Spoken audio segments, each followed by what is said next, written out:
Hi everyone, here we've got Xiaomi Mi 10T Lite 5G, and let me show you how to enable Google Backup on this device. So first of all, let's find and open the settings, and here we have to tap on About Phone. Now let's scroll a little and tap on Backup and Restore option and scroll down again to the Google Backup and Reset section.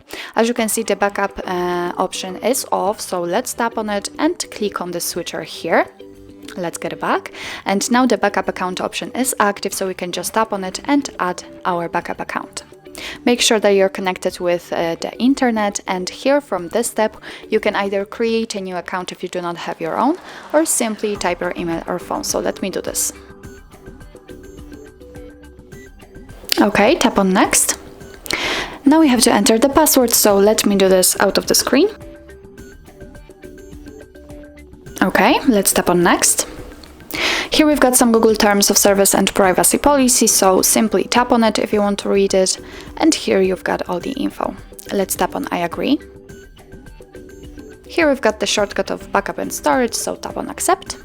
And now your device is telling you what the backup includes, so it will back up apps and apps data, call history, contacts, device settings and text messages. So let's tap on OK.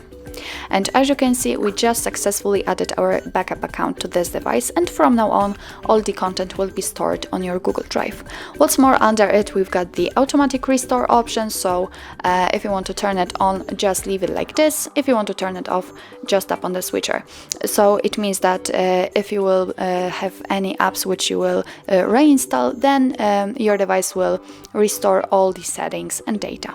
So actually that's all. This is how to enable the Google Backup in your Xiaomi Mi 10T Lite 5G.